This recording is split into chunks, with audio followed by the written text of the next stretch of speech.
첫 주일 예배로서 모두 다 뜨거운 마음으로 하나님 앞에 기도하는 뜨거운 여름에 가슴들을 가지고 하나님 앞에 제사드리는 성령 충만 부흥 대성의 주일 2부 예배의 귀한 강사님을 소개하겠습니다. 은혜를 사모하는 시청자 여러분들에게 큰 은혜가 되실 줄 믿습니다. 아멘. 우리 김신호 원로 목사님께서는 전 감리교 총감독이셨고 도봉 감리교회 원로 목사님으로서 오전에 도봉 감리교회에서 또 설교하시고 지금 오셨습니다. 이 뜨거운 날씨에 달려오신 귀한 사자님을 통해서 많은 은혜를 받으시게 될 줄 믿습니다. 아멘. 할렐루야. 나오실 때에 귀한 메시지를 가지고 나오셨습니다. 성경을 제가 읽어요. 제가 읽어요. 아니 제가 여기다 놨어.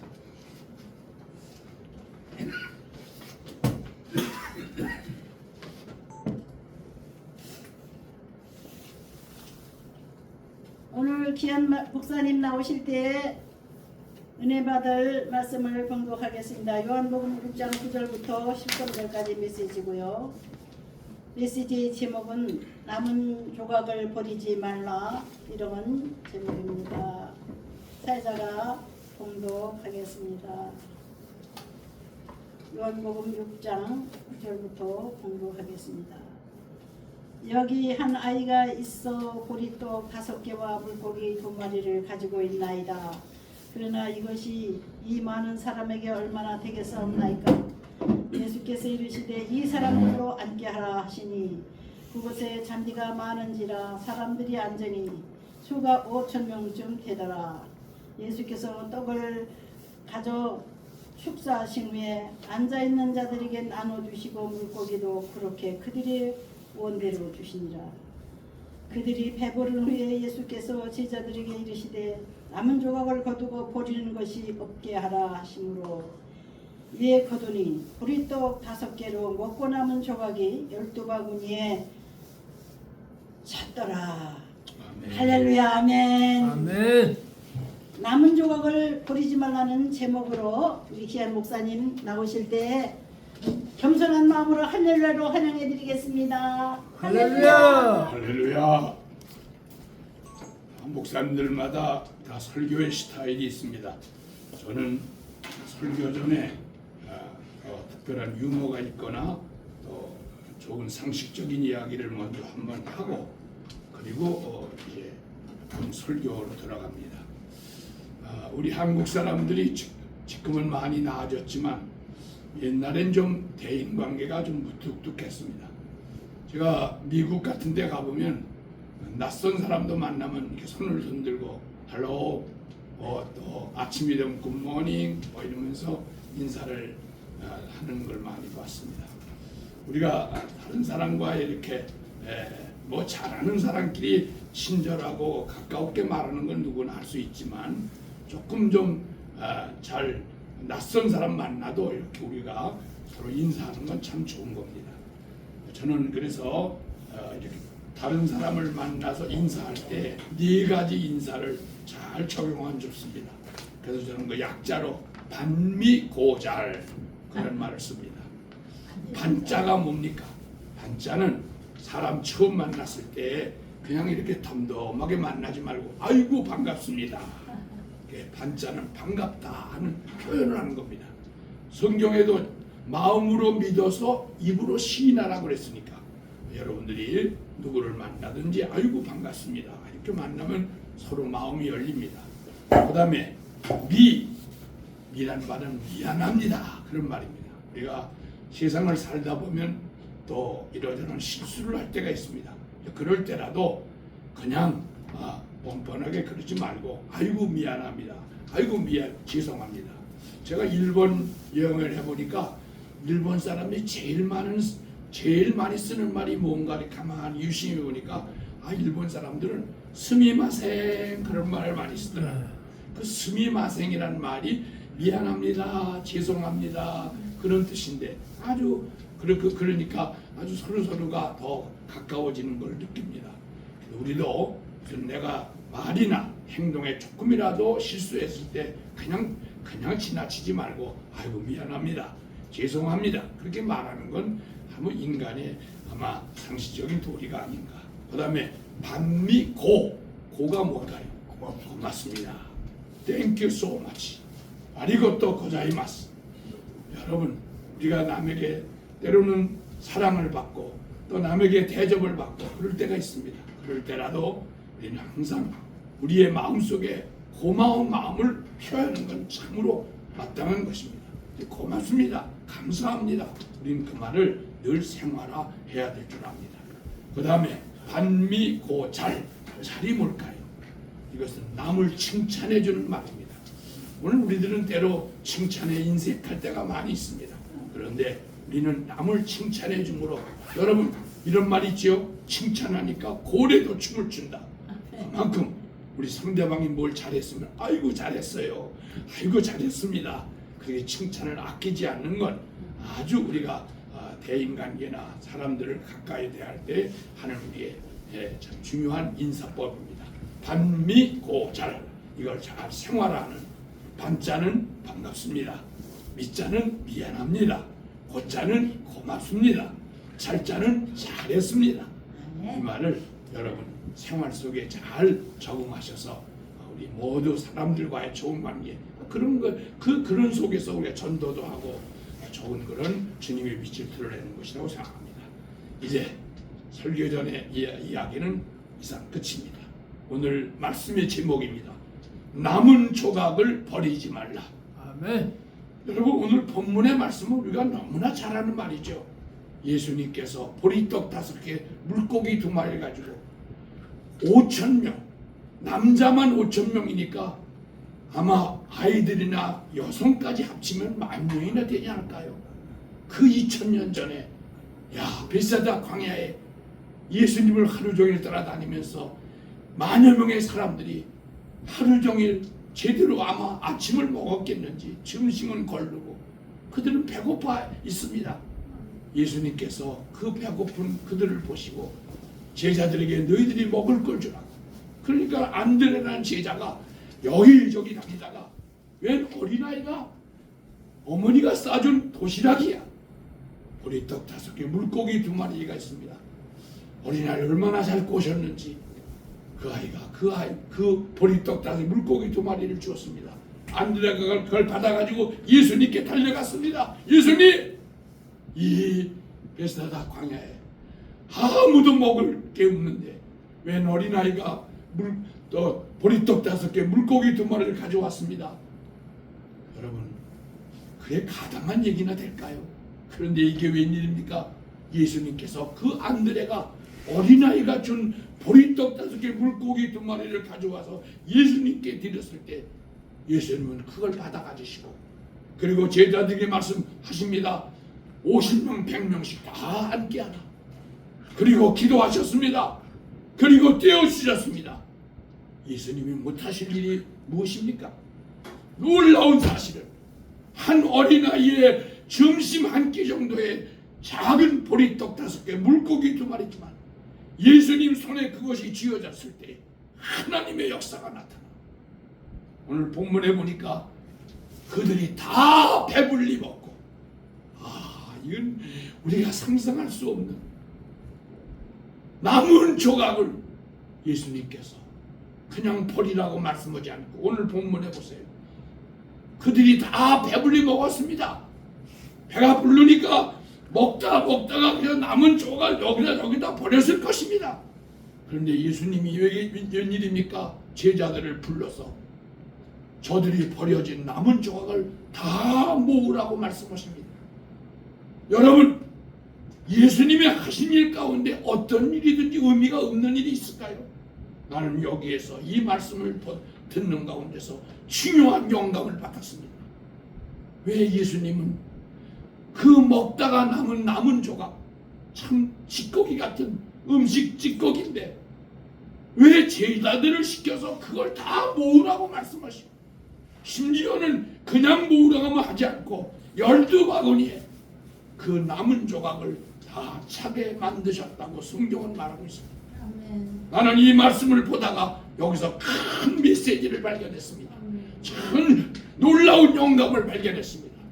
남은 조각을 버리지 말라. 여러분 생각해 보세요. 이제 다 배가 고파 배불러서 여기저기 버려진 거 다 쓰레기예요. 그런데 왜 예수님은 제자들을 시켜서 그 남은 조각을 다 모아서 12바구니에 다 담게 하셨을까요? 저는 이 말씀을 붙들고 기도했습니다. 주님이 하신 일 어떤 거 하나도 의미 없는 일이 없습니다. 다 뜻이 있습니다. 남은 조각을 버리지 말라.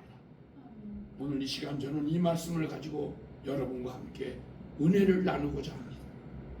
나는 이 예수님께서 그 음식 찌꺼기 다 먹다가 남은 보잘것없는 것이지만 예수님은 그들에게, 그러니까 제자들이 다 그들이 버린 조각을 다 열심히, 예수님 말씀이니까 부지런히 그 남은 찌꺼기 같은 조각들을 모아서 다 그걸 12바구니에 다 담았습니다. 왜 그러셨을까요? 나는 여기서 두 가지의 중요한 영적 의미를 발견했습니다. 첫째로 오병이어의 기적을 통해서 배가 부른 후에 오는 영적 나태함을 경계하시기 위해서 남은 조각을 모으라고 하신 것이라고 생각합니다. 사람은 간사한 존재입니다. 배가 고플 때의 생각과 배가 부른 후의 생각이 달라지는 것이 인간의 모습입니다. 여러분 상상해 보세요. 당시 5,000명의 무리들이 배가 고팠습니다. 예수님이 안드레가 가져온 보리떡 5개, 물고기 2마리를 가지고 기도하시고 그들에게 나누어 주셨습니다. 그때까지만 해도 그들은 얼마나 그것을 고맙게 받았을까요? 하루 종일 배가 고픈데. 저도 일상을 살다 보면 똑같은 저녁이지만 어느 날은 제가 점심을 제대로 먹지 않아 배가 고팠을 때 이제 사무실에서 집에 돌아가면 내 아내가 해준 그 된장찌개, 내 아내가 해준 김치, 그게 꿀맛일 때가 있습니다. 그리고 내 아내에게 너무 고맙다고 말합니다. 왜 그렇습니까? 내가 고팠을 때는 그 똑같이 먹은 된장찌개, 똑같이 먹는 김치, 똑같이 먹은 밥이지만 얼마나 고맙고 감사한지 모릅니다. 여러분, 그들이 배가 고팠을 때는 예수님이 나누어진 그 보리떡 5개, 물고기 2마리, 그걸 고맙게 받았을 것입니다. 그런데 문제는 그들이 배가 부른 다음에 남은 조각을 여기저기 다 버렸습니다. 예수님은 그 제자들을 시켜 그 조각을 모았습니다. 모든 군중들은 그 모습을 보았을 것입니다. 여기에 깊은 뜻이 있습니다. 배가 고플 때 떡 한 조각도 너무 귀하고 감사했지만 이제 배가 부른 다음엔 이런 마음이나 영적 긴장감이 다 사라지고 맙니다. 그까짓 거 아무것도 아닌 거죠. 여러분 구약을 보세요. 출애굽기 시대에도 이스라엘 민족이 모세를 중심해서 그 어렵고 힘든 광야 생활을 했습니다. 그 어려움 속에서 그들은 원망도 했지만 그 어려울 때마다 하나님이 역사하셨어요. 홍해를 육지같이 건너게 하시고 아말렉을 물리쳐 주시고 그리고 목이 말라 아우성칠 때 반석에서 물을 주시고 배가 고플 때 하늘에서 만나와 메추라기를 주셨습니다. 아멘. 그때마다 이 이스라엘 백성들은 목마르고 배가 고플 때 주님을 통해 하나님을 통해서 모세를 통해서 물을 마시고 메추라기와 만나를 먹었을 때 얼마나 고마웠을까요? 그런데 성경을 가만히 보십시오. 그들이 배가 부른 다음에 어떻게 했는가를 모세는 말씀하고 있습니다. 신명기 31장 20절입니다. 그들이 이제는 광야 생활을 거쳐서 가나안에 다 들어오게 되었습니다. 그러니까 그들의 마음이 이제는 해이해지기 시작했습니다. 그럴 때 신명기 31장 20절의 말씀입니다. 내가 그들의 조상들에게 맹세한 바 젖과 꿀이 흐르는 땅으로 그들을 인도하여 드린 후에 그들이 먹어 배부르고 살찌면 돌이켜 다른 신들을 섬기며 나를 멸시하여 내 언약을 어기고 있다고 주님 말씀했습니다. 그들이 어려울 때는 하나님이 주시는 물 한 모금, 하나님의 역사로 주신 만나와 메추라기를 그렇게 고맙게 생각하는 그들이 먹어 배부른 다음에는 그들은 다른 신을 섬기는 어리석음을 모세를 통해서 책망하고 있습니다. 호세아 13장 5절 6절을 보세요. 내가 광야 마른 땅에서 너를 알았거늘 그들이 먹여준 대로 배가 불렀고 배가 부르니 그들의 마음이 교만하여 이로 말미암아 나를 잊었느니라. 배가 부르니까 하나님을 잊어버렸습니다. 배가 부르니까 다른 신을 섬깁니다. 배가 부르니까 그들의 마음이 교만해져 하나님의 은혜를 잊어버리고 맙니다. 이것이 저 광야에 있었던 이스라엘 백성들만입니까? 어쩌면 이것이 우리들의 모습이 아닌가요? 베스다 광야에서도 예수님을 통해 놀랍고 엄청난 기적으로 배가 부른 후에 이들은 영적인 긴장이 풀어지며 나태해지고 감사하기커녕 남은 조각을 여기저기 다 버려버리는 그 모습을 보시고 주님은 제자들에게 손수 그걸 죽게 하시고 그 12방울에 담게 하시는 그 모습에서 다시 한번 너희들은 영적 뜨거운 그 첫사랑을 잊지 말라는 주님의 메시지가 들어있습니다. 고린도전서 10장 12절에는 그런즉 선줄로 생각하는 자는 넘어질까 조심하라 말씀했습니다. 내가 이제 이만큼 사니까? 내가 이만큼 은혜 받았으니까? 아니요. 우리가 은혜를 받을수록 우리는 더 겸손하고 더 주님께 가까이 나가는 그러한 결단이 우리에게 있어야 될 줄로 믿습니다. 아멘. 나는 여러 해 전에 책방에서 이런 제목, 아주 제목이 마음에 드는 책을 봤습니다. 그 책 제목은 기적을 이룬 나라, 기쁨을 이루는 나라. 그래서 누가 이 책을 썼나고 가만히 보니까 한국 문인이 쓴 게 아니라 저 영국에 사는 데니얼 투더라는 영국 기자가 한국에 와서 11년 동안을 살았습니다. 여러분, 기자는 우리와 좀 다릅니다. 모든 걸 볼 때마다 아주 기자의 눈은 날카롭고 아주 치밀합니다. 그래서 이 데니얼 투더 씨가 11년 동안 대한민국의 이곳저곳을 다 바라보면서 그가 느끼고 이제 생각한 것을 글로 썼습니다. 그게 바로 기적을 이룬 나라, 기쁨을 이룬 나라. 아니, 기적을 이루었으면 기쁨을 가져야 되는데 기쁨을 잊어버렸어. 데니얼 투더 씨는 기름 한 방울도 나지 않고 땅도 좁고 인구도 많고 더욱이나 분단된 나라로 북한의 한국의 위협을 받고 있는 대한민국이 이만큼 사는 것은 기적을 본 것과 같습니다. 그런데 문제는 대한민국 사람들이 기쁨이 없고 행복하지 않다는 것입니다. 여러분, 그것이 무엇으로 나타났습니까? 지금 이 나라는 20년 동안 OECD 국가 중 자살 1등 국가가 되고 있습니다. 아니, 우리가 이런 엄청난 축복을 받고 살고 있는데 왜 자살 1등 국가로 20년을 지내오고 있습니까? 우리는 이것에 대해서 오늘 한국교회 지도자들이 고민해야 됩니다. 기도해야 됩니다. 깊이 생각해야 됩니다.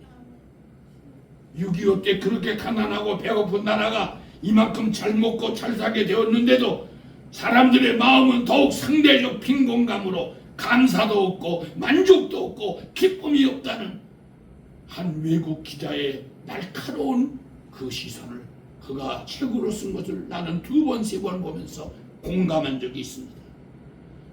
지금 한국교회는 어떠하지요? 여기 계신 선배 목사님들, 우리 교우들, 이 나라가 가장 가난하고 어려울 때 목회했습니다. 여기서 설교는 저도 60년대부터 목회를 시작했습니다.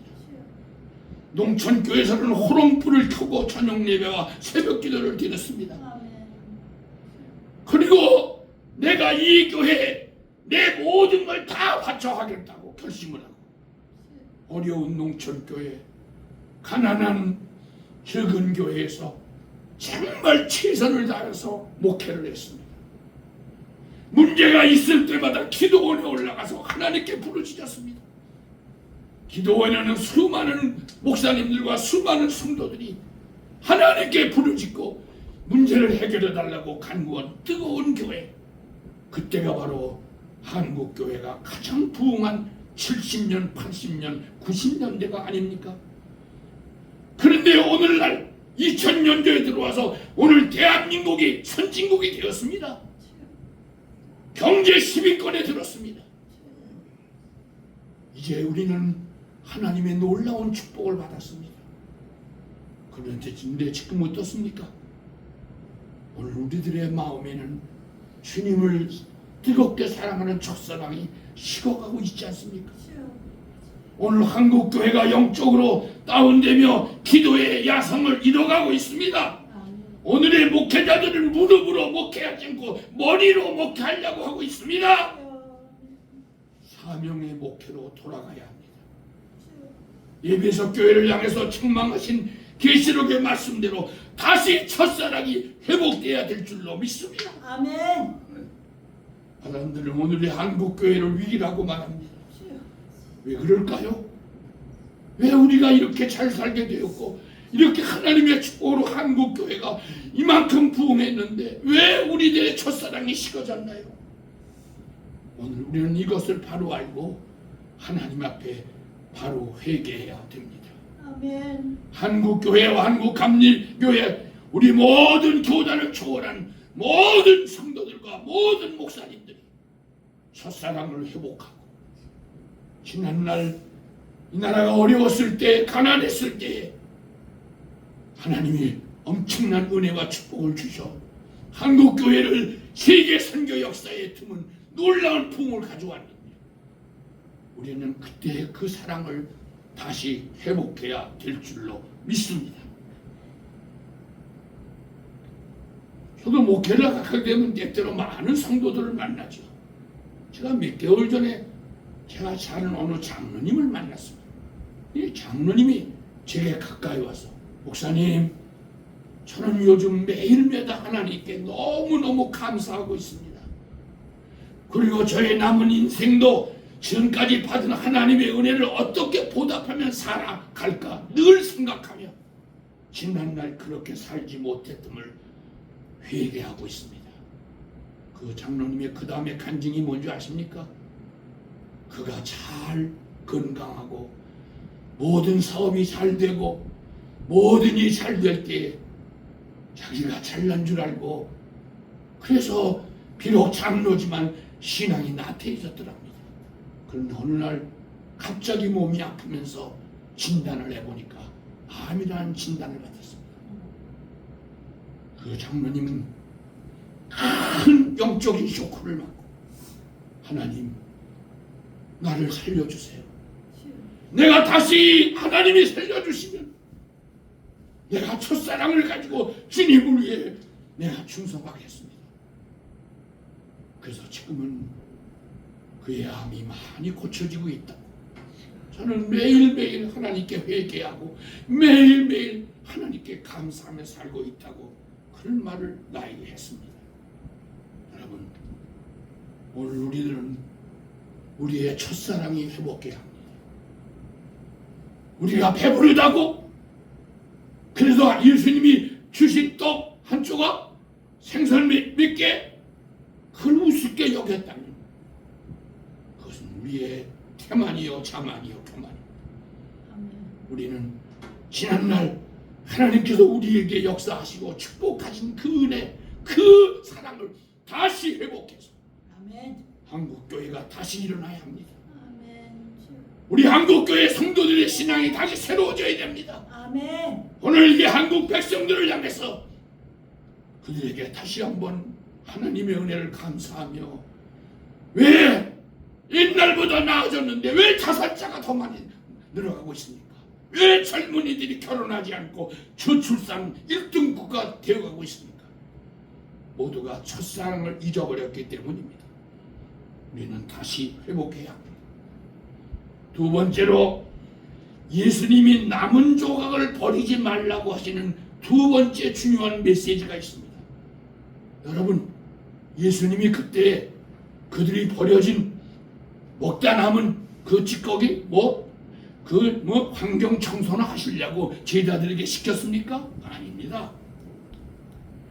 그 버려진 남은 조각을 12바구니에 담게 하셨다는 뜻은 너희들은 지금 배불러 먹고 남았지만 이 남은 조각이 더 필요한 사람들이 있다는 걸 우리에게 중요한 메시지로 말씀하고 있다는 것입니다.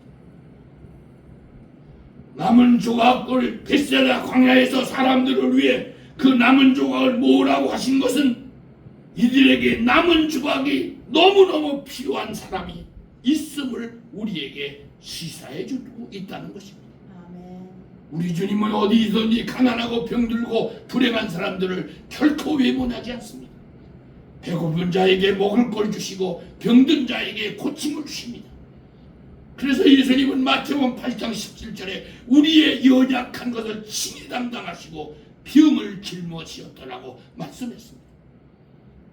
그렇기 때문에 벳사다 군중들과 제자들은 예수님의 은혜로 다 배불리 먹고 그 남은 부스러기 조각을 우습게 여겼지만 예수님은 그 부스러기를 버리지 말고 다시 모으라고 해서 그것을 또 다른 배고픈 사람들을 생각하시고 배려하시는 뜻이 그 안에 있다는 것을 우리는 깨달아야 합니다. 오늘 제 간증 얘기를 하겠습니다. 저는 지난날 감리교단의 목회자로 43년의 목회를 2009년에 마쳤습니다. 그런데 하나님께서 저에게 건강을 주셨습니다. 저는 하나님께 기도했습니다. 하나님의 은혜로 목회를 잘 마치고 이제는 장수시대, 비록 은퇴한 원로지만 아직 건강을 주신 거 보면 내 남은 시간, 내 남은 에너지, 내 남은 힘, 이것을 어떻게 하면 하나님이 원하시는 뜻을 위해서 살 수 있을까요? 저는 그렇게 기도를 했습니다. 그런 가운데 제가 늘 평소에 마음에 가졌던 건 뭐냐면 늘 작은 교회에 대한 관심이었습니다. 여러분, 한국 교회가 물론 세계 선교 역사상 놀라운 부분 가져온 거 사실입니다. 세계적인 교회가 우리 한국에 여러 교회가 있습니다. 그러나 작은 교회가 여기저기 많이 있다는 사실도 우리는 간과해서는 안 됩니다. 심지어 어떤 분은 70%가 미자리 교회, 우리 감리교단은 50%가 미자리 교회. 여러분, 이 작은 교회에 대해서 우리가 관심을 가져야 합니다. 저는 그래서 제 남은 인생을, 은퇴 후에 내 남은 시간, 내 남은 에너지를 이 작은 목회자들을 위해서 뭔가 해보고자 하는 뜻을 가지고 뜻 있는 목사님과 같이 의논해서 이런 조직을 했습니다.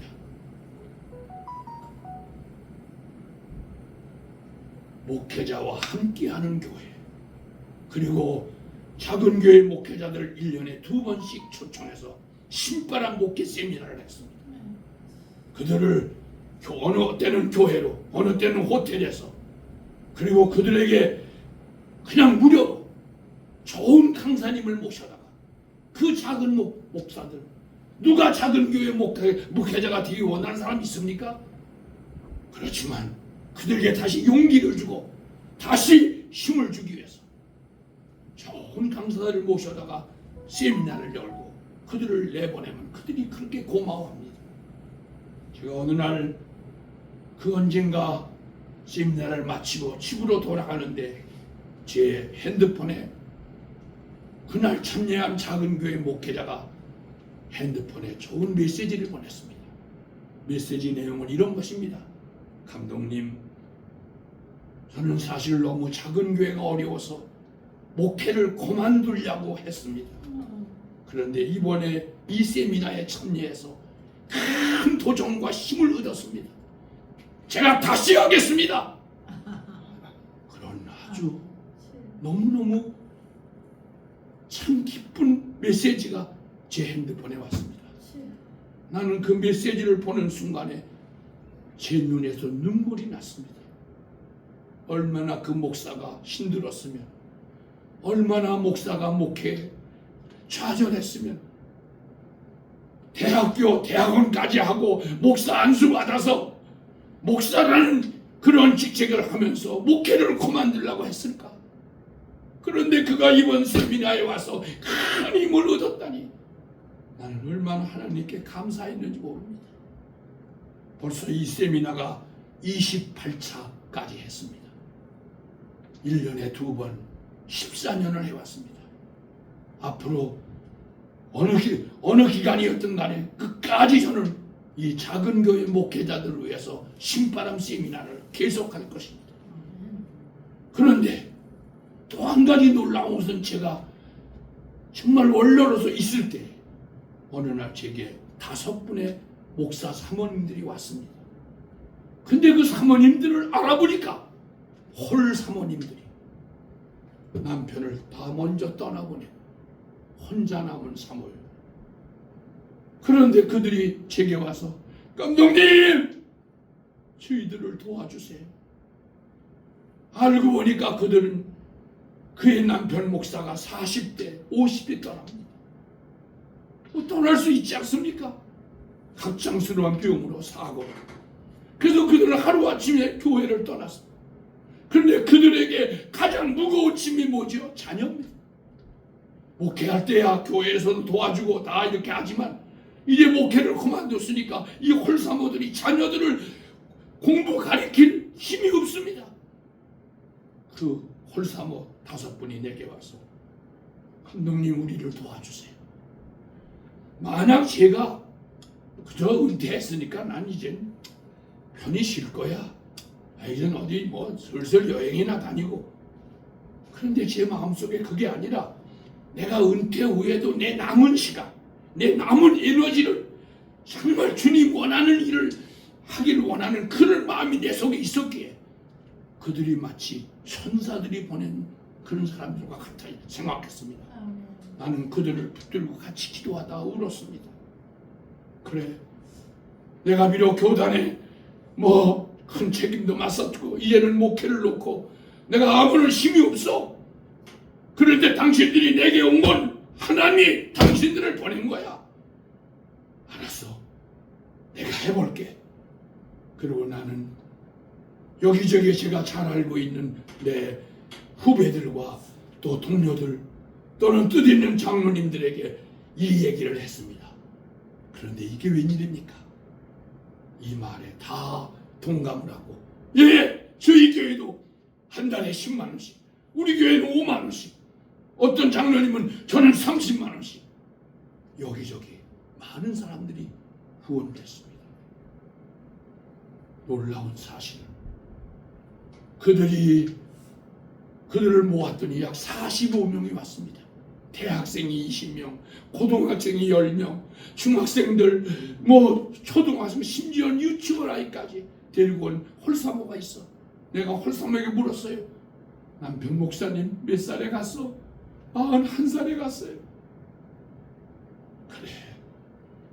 그래서 제가 이제 후원을 얻은 그 돈을 가지고 그 대학생들에게 200만 원씩, 고등학생들은 100만 원씩, 중학생들에겐 60만 원씩, 초등학생들에겐 40만 원씩 다 주면서 그들을 위해 기도해주고 용기를 얻도록 벌써 그 일을 지금 16년째 해오고 있습니다. 저도 너무너무 감사하고 저도 스스로 놀랍니다. 많은 교회들과 뜻있는 성도들이 꾸준히 이 일을 위해서 공감하고 도와줍니다. 하나님의 은혜입니다. 제가 잘난 게 아닙니다. 하나님이 역사하신 것입니다. 아멘. 저는 보람있게 원로의 삶을 살고 있습니다. 제 남은 조각, 내 남은 인생, 내 남은 에너지, 이것을 하나님이 기뻐하는 일을 위해, 고아와 과부들을 위해서, 목사가 떠난 그 남아있는 유가족 자녀들을 위해서 제가 하나님이 부르시는 그날까지 내가 그 일을 계속할 것입니다. 작년인가요? 어느 날 갑자기 그 목회자 유가족 통장을 보는 순간에 어느 학생이 장학금을 받아서 졸업을 했는데 그가 교육 공무원이 됐습니다.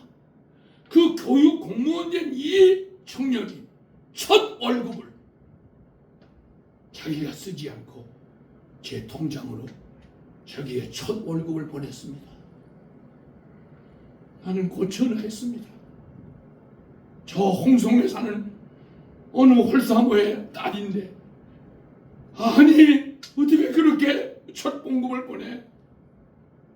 그는 이렇게 얘기했습니다. 감독님, 저를 위해 4년 동안에 제가 공부할 수 있도록 아버지는 먼저 떠나셨지만 늘 장학금으로 도와주셨기에 제가 첫 월급을 받아서 목사님 하시는 일을 위해서 제가 그대로 한 푼도 쓰지 않고 보냈습니다.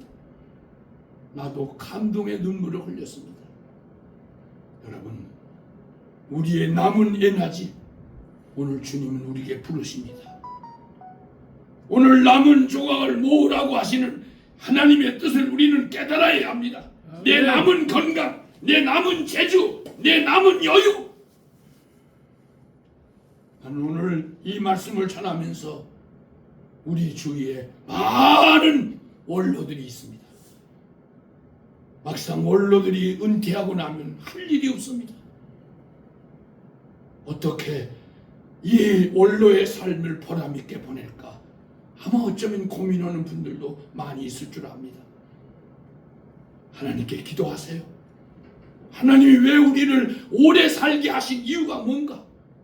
원로의 삶은 아무렇게나 그냥 놀고 있어도 되는 건가? 아니요.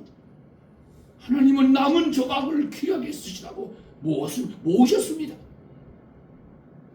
저는 얼마 전에 너무 감동스러운 이야기를 여러분에게 전하고자 합니다. 우리 도봉지방에 아주 작은 교회입니다. 한 목사님이 그 교회에서 30년을 목회하시다가 은퇴했는데 교인 10명뿐이야. 그래서 이제 그 10명뿐인 교인들을 위해서 도봉교회 부목사가 그리로 이제 부목사니까 담임 목사로 갔습니다. 그런데 이게 웬일입니까? 그날 저 분당에 있는 모교회 한 500명 모이는 교회입니다. 그 교회 장로 4분이 그 교회로 왔습니다. 그래서 만나서 얘기를 하니까 이 장로 부부가 이런 얘기를 합니다. 감독님, 제가 사실 금년에 은퇴했습니다. 그 장로님이 자기가 기도 중에 자기가 이제 은퇴하면 뭐 500명 모이는 교회니까 이제 뭐 은퇴 장로로 그저 적당하게 그저 교회 나오면 되지. 그런데 자기 마음속에 내 남은 힘을 더 필요한 교회가 있을 것 같이 생각했습니다. 그래서 이분이 여기저기 알아본 결과 도봉지방에 작은 교회가 있다는 얘기를 듣고 저희 내회가 오늘 여기 와서 등록하고 앞으로 이 교회를 위해서 제가 힘쓰겠습니다. 저는 그 얘기에 큰 감동을 받았습니다. 아, 그래. 여러분, 요즘 70세는 옛날과 다릅니다. 얼마든지 일할 수 있습니다. 교단법이 그저 은퇴라는 거 있는 것 뿐이지 성경 어디에도 은퇴라는 말은 없습니다. 하나님 부르시는 날이 끝날입니다. 하나님이 부르시는 끝날까지 내게 주어진 건강, 내게 주어진 재물, 내게 주어진 에너지, 내게 주어진 모든 달란트, 내가 뜻있는 곳에 더 필요한 곳에 쓰임받는다는 건 참으로 귀한 일입니다. 나는 저 유명한 카네기 말이 기억납니다. 카네기는 이런 말을 우리에게 던졌습니다. 나를 가르쳐 부자라고 말하는 것을 나는 부끄럽게 생각한다. 여러분, 세계적인 인물 카네기가 아니 자기가 부자라고 하는 것을 부끄럽게 생각한다고? 이 말 속에 무슨 뜻이 있지요? 다시 말해서 하나님이 그에게 엄청난 축복을 주신 것을 가볍게 쓰고 하나님 앞에 서야지 부자라고 인생을 마치면 그게 부끄럽다는 뜻입니다. 여러분, 오늘 나는 이제 말씀의 결론을 내리려고 합니다. 오늘도 주님은 남은 조각을 버리지 않았습니다. 오늘도 주님은 남은 조각을 모으라고 하십니다. 우리는 오늘 이 남은 조각을 버리지 말라는 주님의 메시지를 통해서 우리는 첫사랑을 다시 회복하고, 아멘. 그리고 내게 남은 시간, 내게 남은 건강, 내게 남은 재주, 내게 남은 여유, 이것을 더 필요한 곳에 잘 쓰임받고 하나님을 쓸 수 있는 그런 우리가 되어야 할 것입니다. 예수님에게 남은 조각이 없습니다. 그는 다 주셨습니다. 그의 입은 옷까지도 다 주시고, 그는 우리 인류를 구원하기 위해 십자가에 달려 죽으셨습니다. 오늘 이 자리에 이 말씀을 시청하신 여러분들, 오늘도 주님 말씀하십니다. 너의 남은 조각을 버리지 말라고. 오늘 이 말씀을 이 시대에 우리에게 주시는 중요한 메시지로 알고, 우리 모두 남은 조각을 바르게 쓰는 우리 모두가 됩시다. 아멘. 기도합시다. 아버지 하나님, 감사합니다. 이렇게 귀한 매스컴을 통해서 귀한 사역하는 이 귀한 일에 이 정도 이렇게 와서 말씀을 전할 수 있는 기회 주신 것 감사합니다. 지난날 이 정도 하나님께서 쓰셨습니다. 제가 은퇴해서 이제 남은 조각을 주님 부르시는 그날까지 나의 에너지, 나의 힘, 나의 모든 역량을 내가 필요한 곳에 더 많이 쓰여지는 저희 되게 하시고, 하나님께 받은 그 은혜의 감격, 그 첫사랑을 잊지 않고 살아가는 우리 모두가 되시기를 주님의 이름으로 간절히 기도드립니다. 아멘. 아멘. 한국 찬송 100에 있는 모든 것을 우리 부르고 목사님 기도 마치겠습니다.